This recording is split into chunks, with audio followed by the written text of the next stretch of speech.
Perayaan Natal itu kan selalu persepsi ancamannya adalah terorisme, Betul. iya kan? Nah ini juga kita Densus pasti sudah bekerja keras, kita saling ini informasi itu pasti ada treatment di awal untuk menguatkan bahwa kita meyakinkan perayaan Natal dengan aman. Gitu. Sebetulnya satu yang membuat semangat saya juga di tengah-tengah masyarakat mengalami bencana seperti itu, masih ada sukacita, masih ada, jadi menghadapinya itu tidak panik gitu, tidak dalam kondisi panikan. Jadi kita juga punya energi positif untuk sama-sama membantu, itu saja. Makanya saya di sini saya tidak menjadi mesin pembunuh, tapi saya menjadi mesin pelumpuh kejahatan. Nah, ketika kita melakukan tindakan tegas terukur, itu betul-betul dalam kondisi memang itu tidak ada cara lain. Karena dia melawan, tersangka melawan. Kan hukumnya adalah hukum tertinggi, keselamatan masyarakat adalah hukum tertinggi. Saya bilang kalau begal, kemudian yang sifatnya kekerasan, suras-suras itu, ya kalau sadar kemudian nggak melakukan, bagus. Tapi kalau yang masih melakukan, ya kalau memang itu jalan yang mereka pilih, ya kita antar, gitu kan.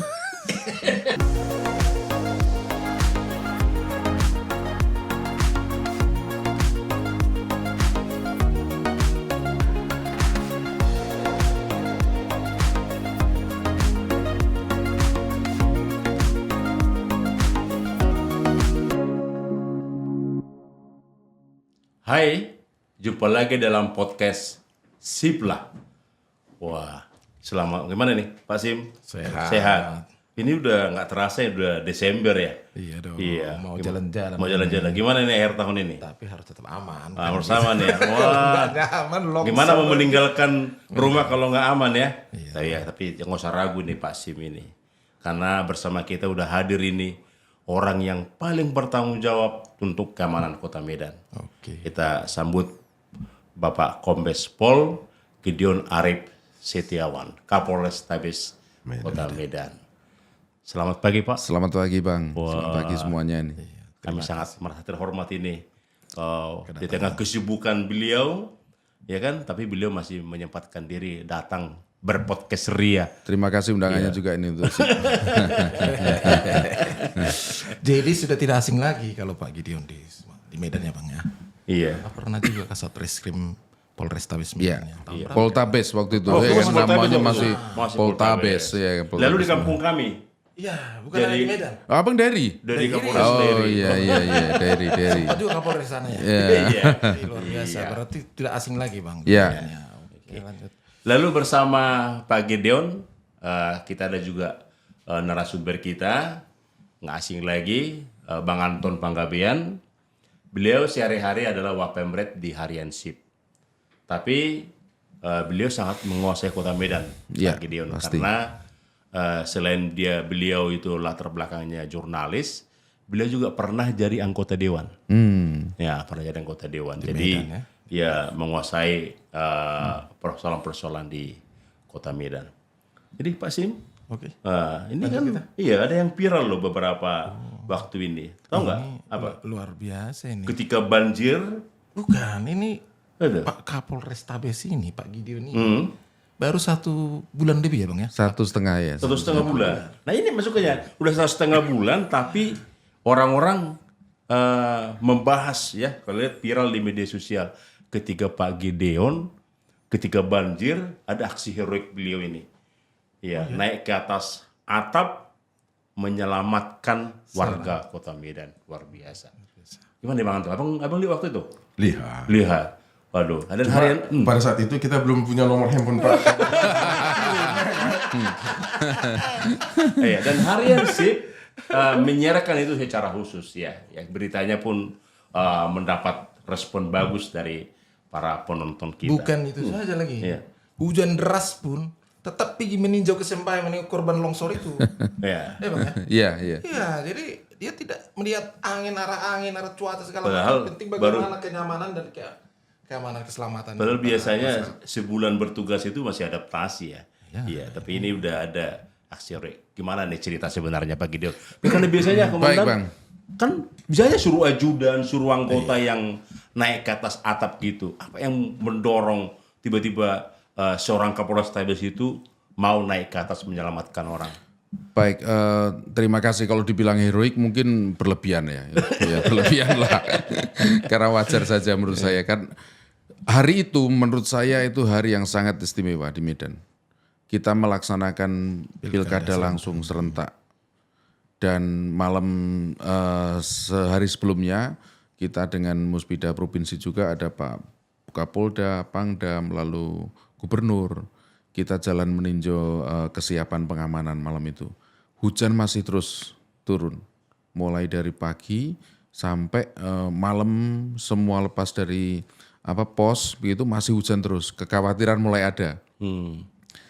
Lalu kemudian pagi harinya kita mendapatkan informasi bahwa benar di beberapa titik di Medan ini luar biasa debit airnya. Bahkan di Sembai pun mengalami longsor di beberapa titik dalam satu penggal jalan kurang lebih 3 km ya. Itu ada 5 titik longsor yang cukup, yang volume tanahnya luar biasa. Dan kebetulan saya pernah Kapolsek Pancur Batu juga Bang. Tahun 2006 saya Kapolsek Pancur Batu. Sebelum Kasat Reskrim. Iya sebelum Kasat Reskrim. Itu saya belum pernah mengalami titik longsor yang seperti itu. Kalau longsor kecil biasa itu. Tapi ini luar biasa. Nah situasi yang saat itu sangat krusial adalah di banjir. Karena kita harus mensukseskan pilkada dengan setidaknya memberikan motivasi masyarakat untuk animo pemilihannya tetap memilih. Tapi juga mereka masyarakat mengalami kendala banjir itu. Maka ketika kami turun ke titik di Jalan Katamso ini, saya melihat nggak ada cara lain memang. TPS di situ juga tenggelam. Cara lain artinya satu-satunya hanya yang dilakukan hanya menyelamatkan korban, mengevakuasi, nggak ada cara lain. Itu setelah pilkada itu Pak? Pada saat jam pilkada, jam pencoblosan. Sehingga kita menggunakan perahu karet dengan dandim, dengan relawan, dengan masyarakat setempat gitu. Dan salah satunya waktu itu ada beberapa orang yang berada di atas atap. Nah kan nggak bisa mereka turun sendiri, mereka takut Pak karena itu seng yang diinjak nggak tahu titik mana yang ini. Yang mana yang ada kayunya kan? Iya yang ada kayunya yang ini jadi kita tuntun kebetulan waktu satu itu orang yang sudah sepuh ya, sudah tua, udah berusia. Jadi itu untuk memastikan bahwa kita meyakinkan dia bisa menyelamatkan diri. Dan sebetulnya satu yang membuat semangat saya juga di tengah-tengah masyarakat mengalami bencana seperti itu, masih ada sukacita, masih ada, jadi menghadapinya itu tidak panik gitu, tidak dalam kondisi panikan. Jadi kita juga punya energi positif untuk sama-sama membantu, itu saja sebenarnya. Jadi heroiknya menurut saya yang lebih heroik adalah neneknya itu, bukan saya, neneknya heroik. Iya kan, kalau saya masih agak muda Bang, agak muda naik ke atap masih biasa. Tapi seorang nenek yang turun dari atap itu yang heroik menurut saya. Tapi tetap di mata masyarakat sangat luar biasa ini Komandan. Ya. Karena memang menimbulkan empati di tengah bencana itu kan hal yang luar biasa. Saya kira pejabat-pejabat publik di situ harus banyak belajar gimana akhirnya mendapatkan trust dari masyarakat ketika ada ketulusan ya, itu ketulusan. Ya, kenapa misalnya satu orang nenek misalnya yang harus diselamatkan begitu banyak yang lain kan, tapi itu pun berharga di mata polisi itu. Sangat, termasuk nih saya yang masalah Sembai Bang. Sembai kan ketika turun dan longsor, kondisi macet, gelap gulita juga pada itu malam hari. Kemudian terjadi kemacetan lalu lintas, dari Polda, Direktur Lalu Lintas juga sudah turun, dari BPJN juga langsung turun, dan pada hari itu juga belum bisa melakukan evakuasi. Maka setelah saya berkecimpung di banjir kota, kemudian saya naik ke atas. Bukan sok-sokan untuk menyelesaikan masalah, enggak, tapi kita betul-betul mau lihat. Saya fokus pada pencarian korban. Fokus pada pencarian korban. BPJN fokus pada pembukaan jalan, kemudian lalu lintas fokus pada pengalihan arusnya. Nah saya dengan Badan SAR, dengan fokus pada pencarian korban. Dan memang waktu itu ada kebetulan ada pada waktu saya ke sana, karena mungkin semua panik kan, tidak ada posko bencana. Dan menurut saya ini satu budaya kolaborasi sebetulnya. Kalau kita mengalami bencana, mengalami sesuatu yang sifatnya masif begitu, maka yang harus pertama dilakukan adalah manajemen terpadunya. Betul. Ya kan, manajemen kebencanaan, manajemen terpadunya. Posko di situ kita ketemu stakeholder, ngobrol, jadi kita tahu mana yang harus kita lakukan. Dan kemudian waktu itu ada beberapa laporan yang kehilangan keluarganya, belum sempat difasilitasi, kemudian dapat ketemu 2 orang korban. Dan yang terakhir yang satu itu yang kemudian SAR turun, dan itu tim SAR-nya kemudian dari Pemko Medan, meskipun itu wilayah Deli Serdang, tapi Pemko Medan juga memberikan bantuan blameware ya, pemadam kebakaran untuk mengurai, untuk membelah tanah itu. Tapi masih wilayah kerja kita itu. Masih Pak, masuk Poltabes. Kalau polisi ya itu masuk Polrestabes kita, Medan. ya. Jadi kemudian ketemulah 15 km dari titik yang kita longsor itu. Jadi berarti waktu itu memang luar biasa kondisi alam yang kita hadapi ya. Kalau di zaman dulu itu disebut siaga 1 ya.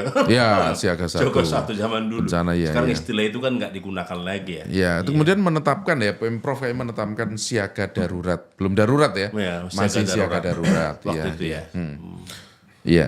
Ya lah Pak, kita bersyukur atas semua kejadian yang bisa teratasi ya secara berlantar. Tapi kita juga salut juga ini, selama pilkada kan relatif keamanan kan aman-aman aja. Gimana kira-kira kiatnya, strategi yang diterapkan di Polrestabes Medan?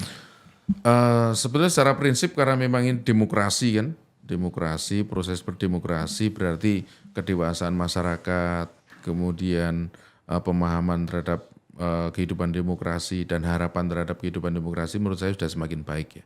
Apapun yang terjadi kemudian toh semua itu kembali pada masyarakat. Dan demikian pula pada waktu saya masuk memang yang poin utama yang mau kita hadapi adalah proses pilkada dengan dinamikanya itu kan pasti dinamika sosialnya tinggi. Maka saya dan Dim kemudian saya ajak juga Pak Aspem itu kita ke pos kamling. Jadi ke pos kamling ini sekalian propaganda. Propagandanya itu maksudnya melakukan 2 misi dalam satu event ya. Satu itu untuk termasuk kita ajak KPU untuk menyiapkan masyarakat menghadapi proses pilkada secara demokratis, dan yang kedua titip supaya jaga kampung sendiri gitu. Dan itu saya kemudian menemukan rumus baru di Medan.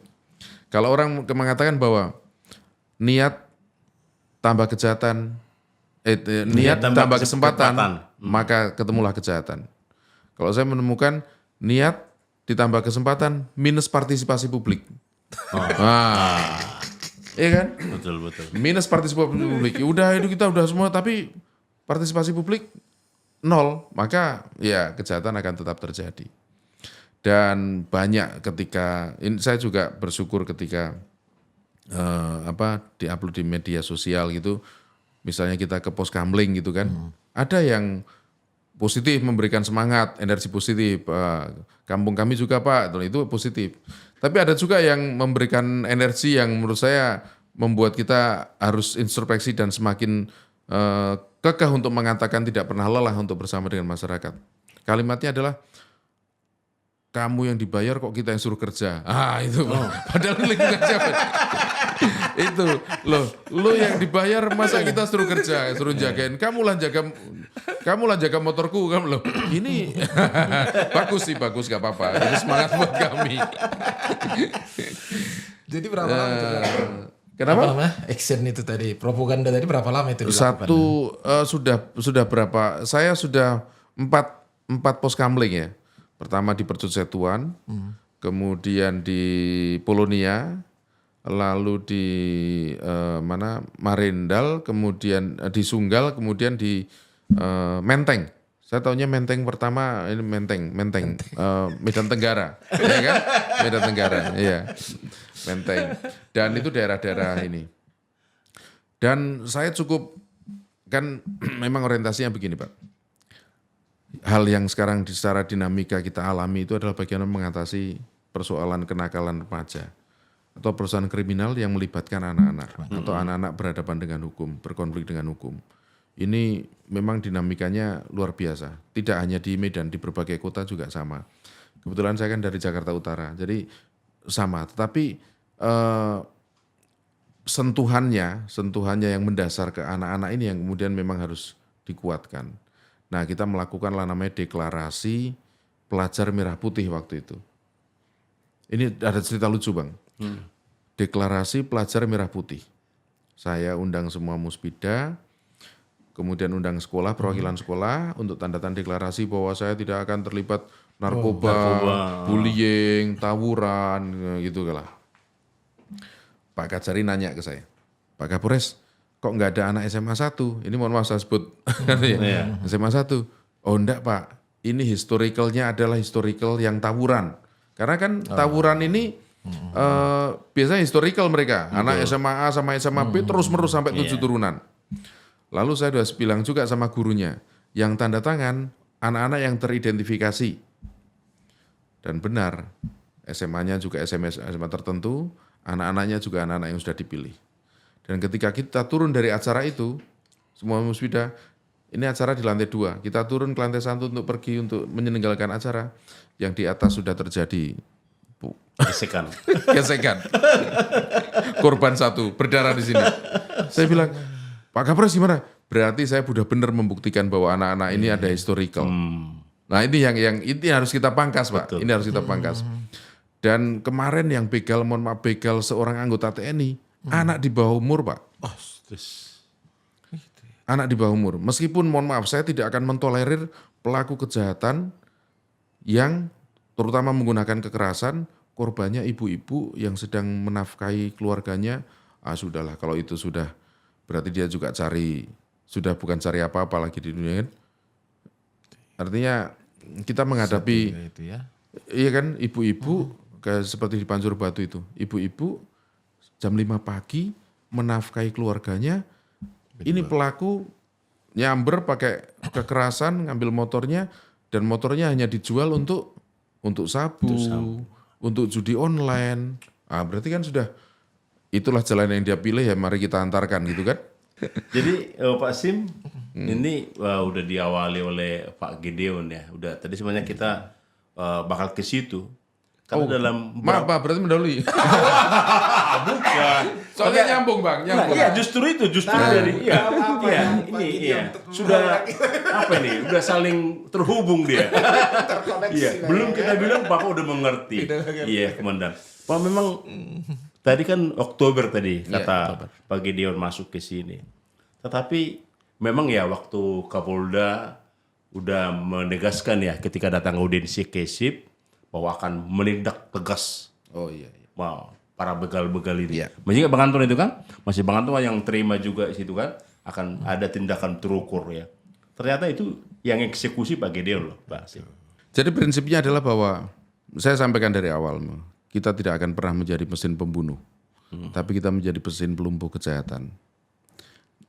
Kalimat ini dulu pernah zaman saya Kasat Reskrim Pak Kapoldanya, ini ada kalimat tidak ada darah dan air mata di kantor polisi. Kalau Abang pernah lihat, pernah ingat itu. Iya. Maka saya di sini saya tidak menjadi mesin pembunuh, tapi saya menjadi mesin pelumpuh kejahatan. Nah, ketika kita melakukan tindakan tegas terukur, itu betul-betul dalam kondisi memang itu tidak ada cara lain. Karena dia melawan, tersangka melawan. Kan hukumnya adalah hukum tertinggi, keselamatan masyarakat adalah hukum tertinggi. Dan dia membahayakan jiwa, nyawa, harta benda, ya itu kondisi sangat kondisional yang harus dilakukan petugas pada saat itu. Jadi tidak ada cara lain. Tidak ada proses yang menjadi pilihan. Satu-satunya cara ya melumpuhkan dengan tindakan tegas terukur. Itu yang dilakukan. Dan setelah kita trace, memang ternyata dia juga melakukan kejahatan tadi yang menurut saya sangat membuat kita juga miris. Korbannya selalu orang yang tidak berdaya, korbannya selalu orang yang dia mencari nafkah untuk keluarganya yang menghidupi banyak orang. Dan kemudian setelah dia melakukan kejahatan, hasilnya hanya untuk judi online, untuk narkotika, untuk sesuatu yang sampah gitu kan. Jadi ini, tapi kemudian mungkin bertanya, emang masih ada lagi Pak gitu kan? Mungkin kan karena apa? Itu sangat kondisional, kita nggak ada target berapa, ini tidak ada target, tapi itu kondisional yang harus diambil petugas pada saat itu. Artinya bukannya tindakan yang disengaja. Tidak, tapi benar-benar sama sekali tidak. Pertimbangan berdasarkan situasi yang berkembang. Karena memang tugas polisi secara universal, kalau tagline-nya itu kan protect and service, itu internasional. Tetapi tugas kepolisian secara universal itu menurut saya ada 3. Yang pertama crime control, mengendalikan kejahatan. Mengendalikan kejahatan itu ya termasuk tindakan kepolisian yang dilakukan punya efek nggak terhadap dinamika kejahatan. Kalau kemudian tadi di awal Abang menyampaikan bahwa tindakan tegas terukur itu kemudian berdampak, berarti kan ada korelasinya. Berarti sudah benar nih tindakan kepolisian. Lalu yang kedua adalah order maintenance, menjaga Harkamtibmas yang patroli preventif gitu itu yang. Nah itu yang kemudian melibatkan partisipasi masyarakat untuk memisah antara niat dan kesempatan. Dan yang ketiga adalah provision service, membangun sebetulnya kalau pakai bahasanya Prof. Krisnanda itu adalah penjaga peradaban. Ini yang sebenarnya yang sulit. Menjaga peradaban sosial, menjaga peradaban itu menjadi katalisator, dinamisator dari struktur sosial yang ada, saling menguatkan, pakai fungsi bimasnya dikedepankan, kemudian edukasi Kamtibmasnya dikedepankan, kemudian membuat suasana supaya masyarakat berpartisipasi, gitu kan. Iya. Saya sampaikan ke teman-teman gini, nggak salah juga kalau mungkin masyarakat, mohon maaf, dengan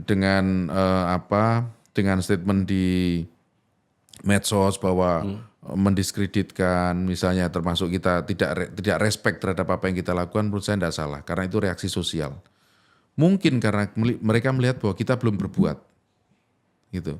Tapi kalau mereka melihat bahwa kita sudah berbuat, saya yakin mereka akan tergerak untuk menjadi bagian dari apa yang kita lakukan. Nah ini yang saya bangun, makanya kita jangan pernah capek. Namanya preventif, kemudian edukasi itu energinya jauh lebih besar Pak.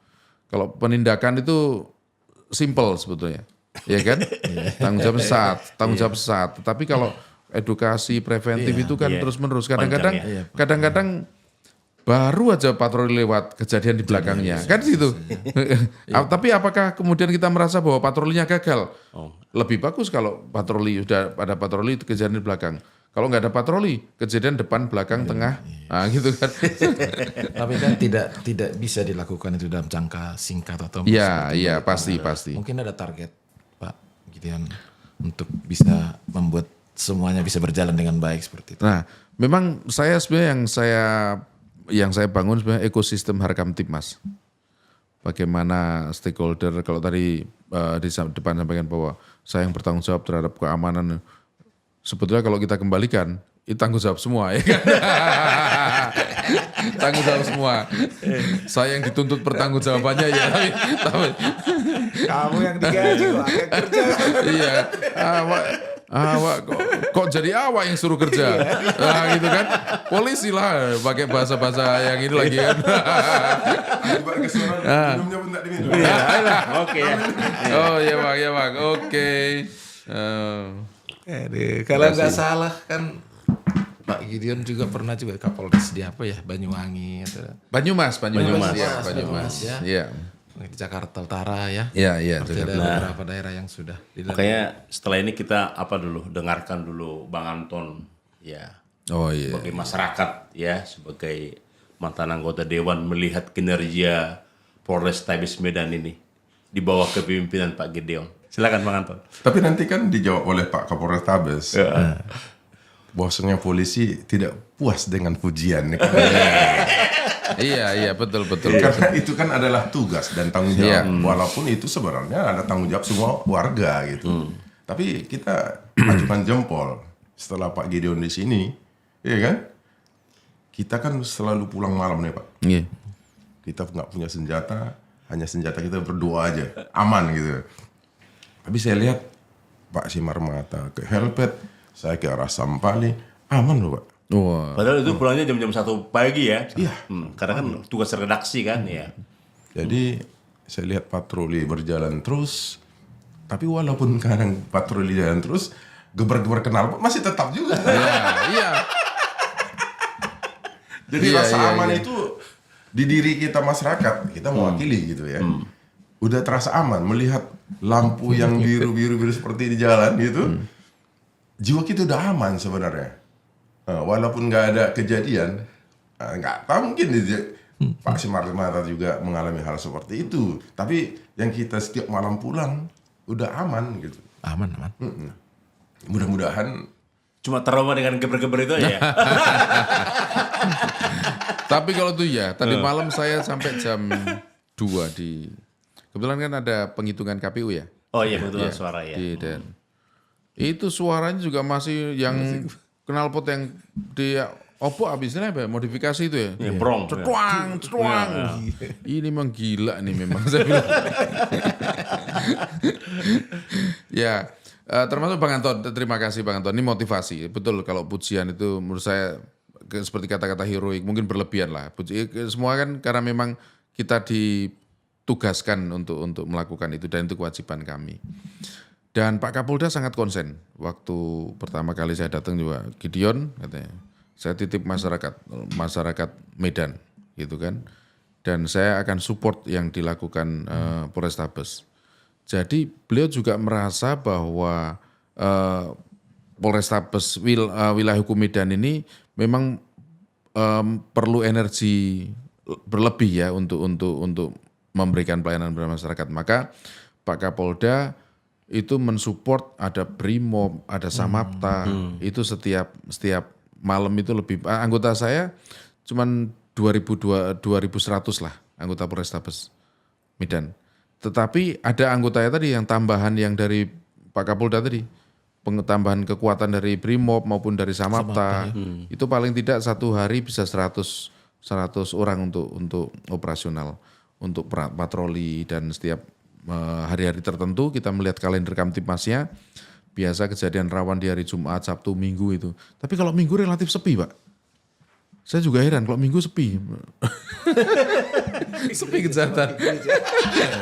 Iya, Pak boleh cek kalau kasus di data. Mungkin penjahatnya ikut liburan. Ikut liburan. Mereka juga mereka juga menganalisa soalnya kan, punya evaluasi sendiri mungkin ya kan. Nah, kita lihat kalender Kamtipmasnya kita menyesuaikan. Tapi yang paling membuat kita menjadi semakin mengatakan tidak pernah lelah itu ya karena energi positif dari masyarakat lah, itu yang kita rasakan. Oke, Itu Bang Anton. Memang kehadiran polisi di tengah-tengah masyarakat sudah dirasakan terutama saat banjir itu, terus pilkada, terus dengan adanya tindakan tegas terukur ke begal-begal ini Pak. Sekarang kita kan mau masuk ini perayaan hari besar ini kan, hari besar Natal dan Tahun Baru. Tentu ada langkah-langkah yang sudah diprogramkan pihak kepolisian, khususnya Polres Medan, bagaimana pengamanan masyarakat, pengamanan beribadah, pengamanan pusat-pusat keramaian, penanganan pusat-pusat hiburan dan perbelanjaan gitu Pak. Mungkin bisa Bapak. Jadi ini maksudnya Pak Sim ini supaya Pak Sim merasa aman berlibur meninggalkan rumah di Medan dan juga merayakan malam Natal. Iya. Oh makanya harus. Iya. Setuju Komandan. Iya. Cocok itu. Memang itu kan kalau apalagi di Sumatera Utara kan memang hari besar Natal Tahun Baru itu menjadi sesuatu yang ditunggu, kemudian itu menjadi kalender tahunan. Dan secara normatif kita melakukan namanya operasi lilin, nanti ada operasi lilin. Biasanya menjelang Natal sampai dengan Tahun Baru. Tapi kemudian secara operasional memang kita harus meyakinkan masyarakat itu aman yang ditinggalkan, aman dalam perjalanan, aman sampai tujuan. Ya kan? Nah, aman yang ditinggalkan biasa mungkin yang nanti dari Medan mudik sampai ke mana? Ke daerah-daerah, ke Tapanuli Utara, kemana kita melakukan pelayanan patroli di rumah kosong, biasa gitu kan. Kemudian kalau ada yang memang mau menitipkan kendaraan misalnya, lebih nyaman menggunakan kereta api misalnya ke Labuan Batu misalnya kan, ini kendaraan dititipkan, nanti Polres, Polsek juga kita akan menyiapkan parkir gratis untuk masyarakat. Lalu dalam perjalanan juga masing-masing pengguna jalan, pengemudi, kemudian keluarga itu juga harus meyakinkan dirinya ya, siap siap surat-surat, siap fisik, kemudian siap kendaraan. Sampai tujuan mungkin sudah, kalau dari Medan sudah bukan wilayah Medan ya kan. Nah, tapi saya jatahnya adalah mengamankan Medan. Tapi biasanya kemudian nanti pulangnya pas belanja. Dan biasa salah satu penggerak atau salah satu magnet terjadinya tindak pidana itu kan memang dinamika perekonomian, ya kan. Nah, ini yang kemudian menjadi fokus kita juga untuk melakukan itu. Tapi saya yakinkan bahwa kita melaksanakan perayaan Natal dengan sukacita, Tahun Baru dengan gembira, dan saya yakin saya akan melakukan bagian-bagian saya untuk mengamankan aktivitas masyarakat ini. Ya. Ada nggak kira-kira indikasi potensi kerusuhan atau ketidaknyamanan gitu yang sampai saat ini tidak ada. Termasuk dulu itu kan kalau ini yang berulang, ini kan yang selalu berulang. Perayaan Natal itu kan selalu persepsi ancamannya adalah terorisme. Betul. Iya kan. Nah ini juga kita Densus pasti sudah bekerja keras, kita saling informasi. Itu pasti ada treatment di awal untuk menguatkan bahwa kita meyakinkan perayaan Natal dengan aman gitu. Jadi masih ada penempatan personel di gereja-gereja. Oh ya pasti ya. Nanti di titik keramaian, titik ibadah, kemudian pasti ada. Ya. Kalau Bang Anton, kira-kira apa yang saran mungkin ke Pak Gideon? Atau untuk ada yang dilakukan dilakukan. Ya, apa kira-kira potensi-potensi yang saya kira memang polisi udah mengecek itu, tapi mungkin ada masukan dari Bang Anton misalnya. Yang utamanya bagi masyarakat ini, polisi ini dalam rangka presisi Pak ya. Iya. Jangan lengah gitu loh. Iya. Dengan tindakan pujian dari masyarakat itu kita akhirnya lengah. Lebih pintar penjahat ini daripada polisi kan. Mereka evaluasi kadang. Jadi tapi lebih sering kita lah ya. Ya kadang kita sering ya kan. Tentunya kan polisi kan melakukan monet untuk hal-hal itu. Iya. Jadi kalau Pak Kapolrestabes kan nggak perlu kita ragukan lagi, mantan Kapolsek, Kapolres, kan, Kasareskrim, baru Kapolrestabes, entahlah kapan jadi Kapolda. Segera kita doakan. Iyalah. Karena podcast ini kan bakal abadi, Bang Anton. Jadi begitu ketika Pak Gideon jadi Kapolda, udah ini kami pernah podcast sama. Jejak digital. Ini kan Pak Kapolrestabes kan kita undang kemarin. Nah, kita menunggu juga kapan kita diundang ke ruangan beliau ya. Iya. Kita tunggulah undangannya nanti. Aman malah ya. Aman katanya. Tinggal nunggu telepon ajudan lagi kita. Iya. Merapat katanya ya merapat gitu. Tapi yang pasti kita berharap besar masyarakat terhadap keamanan kota Medan dalam keadaan seperti ini. Tapi kan titik puncaknya itu kan di pilkada. Nggak ada terjadi apa-apa. Dan udah dilalui dengan bagus. Iya. Karena orang khawatir ya ada gesekan ya. Karena itu sempat terjadi pergesekan waktu debat kandidat kan. Betul. Disangka berlanjut ternyata tidak ya. Makanya ini taruhan juga Nataru ini ya kan. Iya. Itu secara nasional pun kan jadi perhatian perhatian gitu, apalagi Kota Medan yang ini Pak Gideon ada satu yang mungkin bagi setiap Kapolrestabes ini menjadi tantangan tersendiri.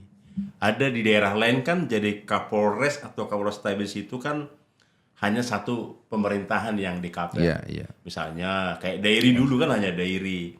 Ini kan Kapolrestabes Medan ini kan juga mengkapel sebagian daerah Deli Serdang. Iya, Deli Serdang. Ada nggak tantangan-tantangan tersendiri ketika berkoordinasi antar pemerintah yang dua ini? Atau kan seringkali di perbatasan itu kan sering terjadi merasa tidak adil karena jalannya rusak lah dan sering terjadi masalah di situ. Ada nggak pengalaman yang walaupun udah 2 bulan tapi kan paling tidak Pak Gideon udah menikmati koordinasi nih di pilkada ini? Ya baik. Memang kita ada 2 wilayah administratif, satu Kota Medan, yang satu adalah Deli Serdang. Serdang. Dan Deli Serdang adalah 7 kecamatan yang jumlah penduduknya lebih banyak daripada yang Deli Serdang berada di wilayah hukum Polres Deli Serdang. Serdang. Oh iya. Iya, Jadi- Percut Setuan itu penduduk Warga-warga paling tinggi ya, dari sisi warganya warga ya, ya. dari sisi jumlah penduduk. Lalu karakteristik daerahnya kalau kemarin kita diskusi bahwa ini seperti aglomerasi sebenarnya, daerah penyangga. Tidak jauh berbeda juga karakternya Percut Setuan dengan Medan gitu. Kemudian Pancur Batu dengan Simalingkar. Jadi tidak jauh berbeda karakteristik kerawanan daerahnya. Dan yang betul Pak Bang, kalau pertama saya datang saya justru merasa bahwa jangan sampai kemudian masyarakat Deli Serdang atau pemerintahan Deli Serdang merasa di nomor 2-kan. Karena Kapolres Tabes ini namanya Kapolres Tabes Medan. Nah gitu. Ini lucu juga ketika kemudian pertama kami datang, welcome drinknya adalah kebakaran di Percut Setuan. Ya, Bapak masih ingat waktu saya langsung Pak Kapolres ini terus saya langsung kirim aja siapa yang bilang ini saya sama siapa informannya yang orang rumah sakit itu. Nggak ada yang meninggal di rumah sakit yang terus. Nah, lalu saya ke sana kan. Iya, kita memberikan sentuhan di sana. Komentarnya masyarakat, Kapolres Tabes Medan sudah ekspansi ke Deli Serdang ya. Gitu. Karena KTP-nya di sana, Iya. KTP di Serdang. Jadi gitu. Oh, ya, bagus juga sih. Berarti kan ada masyarakat yang belum paham itu benar. Maka kemudian kesempatan pertama ada juga, kesempatan, kesempatan pertama saya datang ke Deli Serdang. Saya ketemu sama ketua MUI, ketua FKUB, ketua tokoh masyarakat sana, dan mereka sangat menyambut positif. Artinya, sekali-sekali lah didatengin Kapolres Tabes Medan gitu kan karena wilayah hukumnya Medan. Nah ini yang saya juga tantangan buat saya jangan sampai masyarakat Deli Serdang merasa di nomor 2-kan. Enggak, kita pelayanannya sama dengan kota Medan.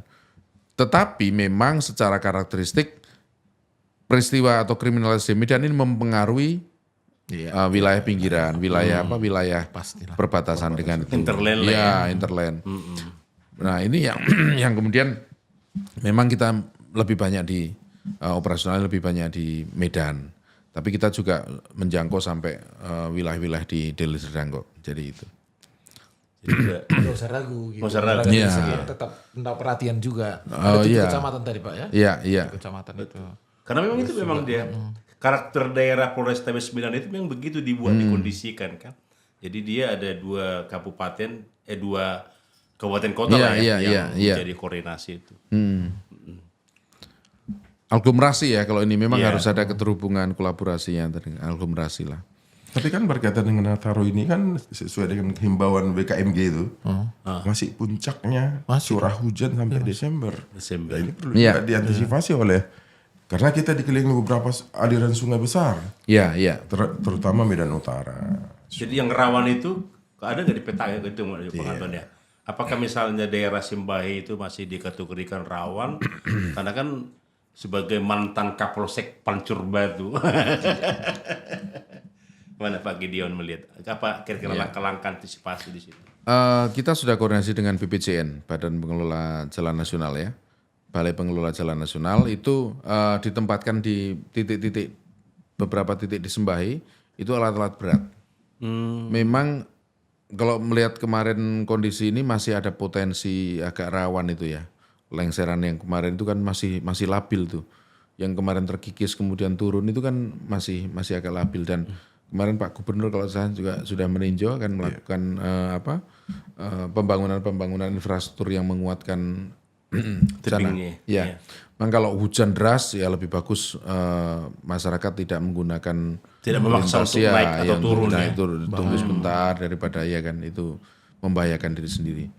Tapi komunikasi seperti saya mengapresiasi juga Kanit Lantas Pancur Batu Bang. Jadi mereka pasang sendiri CCTV. Oh iya. Sekarang CCTV kan bisa diindah dari handphone. Oh iya betul. Iya. Ada yang apa ya? CCTV yang iya. wireless lah istilahnya. Iya, wireless yang wireless. CCTV di Tirtanadi, kemudian Sembahi, tikungan-tikungan tuh yang ada yang memungkinkan pasang CCTV dipasang sendiri sama ini. Jadi bisa mantau ini dan itu kreasi sendiri, inovasi sendiri, kemauan dia sendiri. Artinya ada nilai lebih lah yang dilakukan untuk tugas, untuk beban tugasnya. Ya. Penting dia terkoneksi dengan internet gitu aja kan. Iya, iya. Iya, kan mereka jadi bisa meng-warning kalau misalnya ada masalah di atas. Jadi orang nggak terjebak gitu. Dari awal udah dikasih peringatan gitu. Perlu juga dapat penghargaan itu ya. Iya, Nah, luar biasa. itu menurut saya dia melakukan yang melebihi dari yang tugas pokok tupoksinya. Tupoksinya kan ngatur lalu lintas. Iya. Ini Iya kan? kreativitas Iya. ini. Ini Iya. yang menurut saya banyak hal gitu yang mungkin masyarakat juga lakukan nampaknya sederhana tapi manfaat untuk kita besar gitu. Ya. Memberi kenyamanan lah. Iya. Jalan ya kan. Mana tahu mau pulang ke daerah kan. Memang dari mana rupanya daerinya? di Parongil. Oh. Iya. Tempat durian komandan. Timah hitam.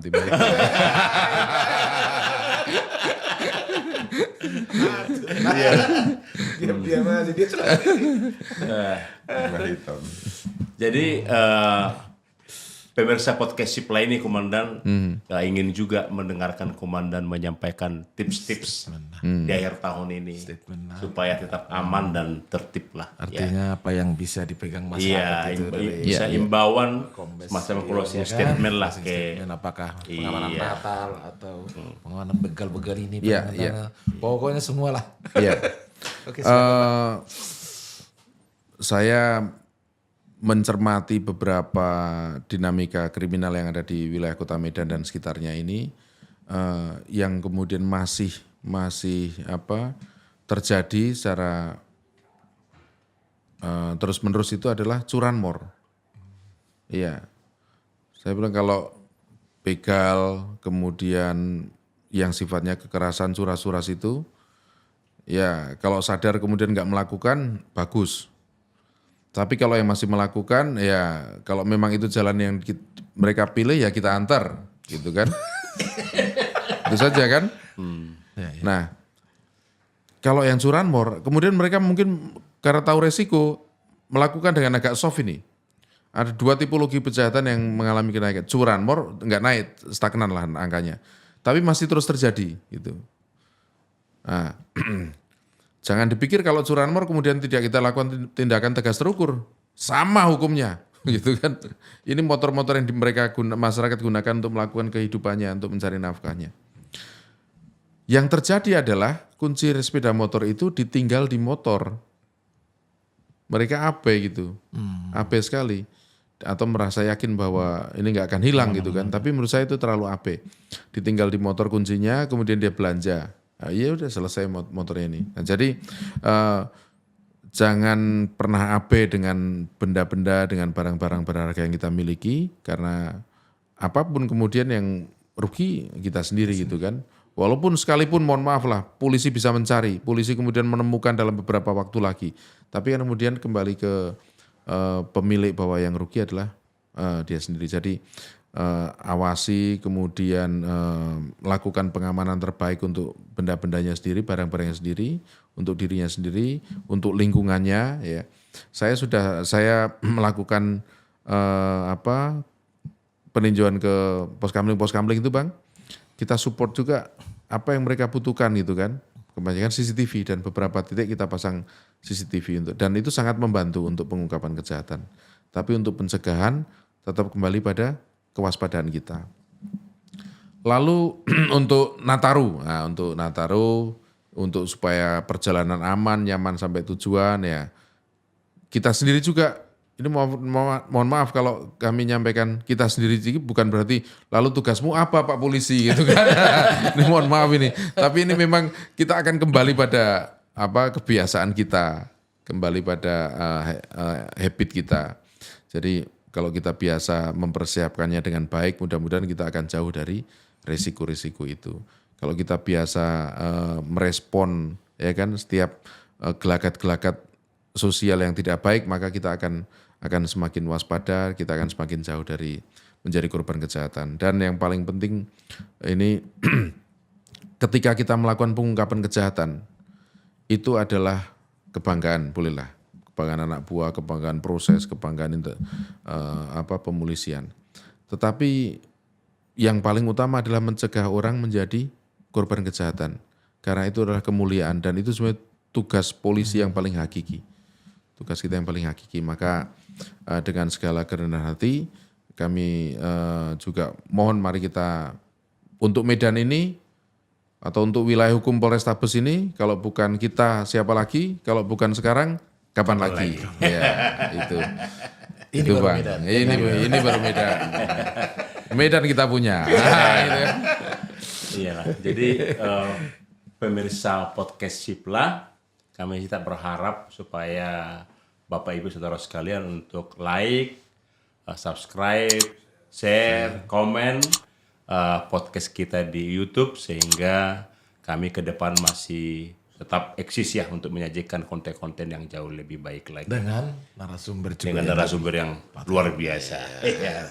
Jadi misalnya penutup terima kasih untuk Pak Balik kasih, Bang. Gideon yang di tengah kesibukan boleh hadir di sini. Tuh Bang Anton. Ya, kita tunggu undangan Pak Gideon. Oke. Karena kan orang timur biasa itu kalau udah datang Pak Gideon ke sini ya kita pun Aku kan dekat situ. iya, kita pun datanglah bertamu ke sana. Iya. Jadi kita sama-sama ya untuk terima kasih Horas Horas. Sipla.